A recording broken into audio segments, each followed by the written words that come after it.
I want to challenge you. You say Zimbabweans take your job, Nigerians take your jobs, and you march and close shops and beat up people.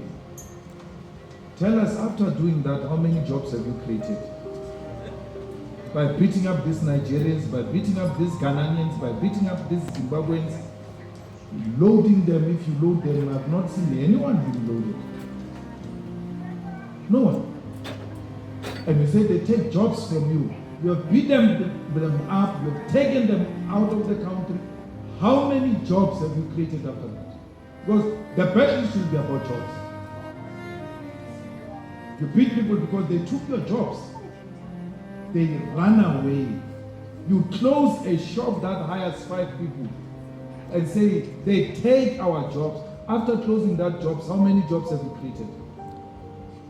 Unskilled men with no skill, none whatsoever. Say somebody took their job. The only skill they know is to drink intellis, impesu, and all of that nonsense, and want to pretend like they are revolutionary as it were. I don't want your vote if you behave like that. Take them away. If the MK wants it, give it to them. I don't want the votes that says to me, I must hate Africans for you to vote for me. I'll never do that. But I must go take an African child out of school, proud elderly person, pushing a child, an African child that looks like you. I must go to a school and push a child that looks like Obano. My child, I said, get out of school. The same way apartheid did, and push Lindiwe Zulu out of school, Lindiwe Zulu out of school, and saying, you are not worth of education. I must repeat that. I must do that. I will never do that. You can take your vote. Let me die with my conscience very clear. I will never refuse a pregnant woman of African descent to give birth in the clinics of South Africa. Never will I do it. I think it is fair that after doing a video condemning South Africans, I had to share this video from Julius Malema. I hope I got the name right. But this man has earned my respect, and I'm sure he has earned the respect of a lot of people listening to him. I mean, this is not the first time he has spoken like this. He has been very consistent with his condemnation of this xenophobic activities in South Africa, and he has been very clear. Now, listening to him in this video, let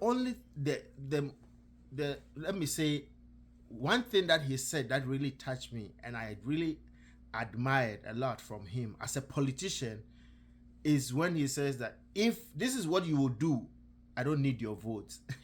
This is a huge statement, a statement that you can hardly hear from an African politician.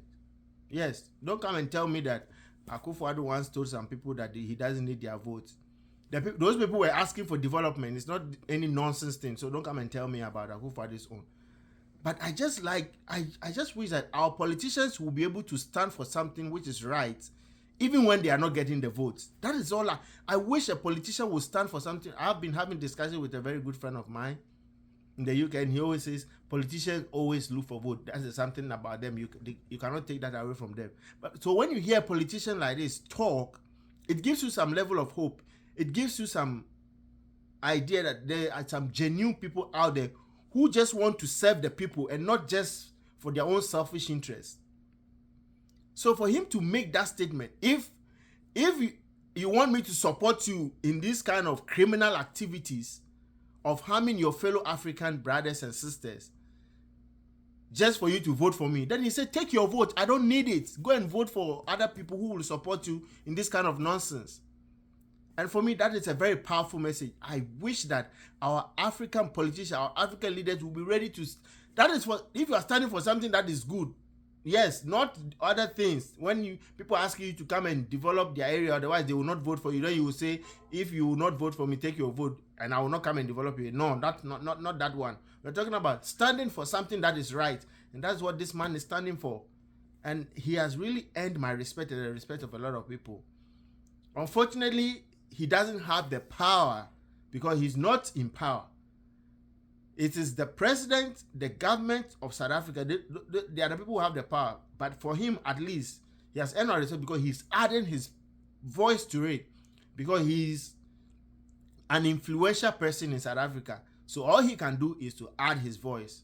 I'm sure if he had the authority and with the security agencies under his authority, he would have impacted much change in this conversation that we are having about xenophobia.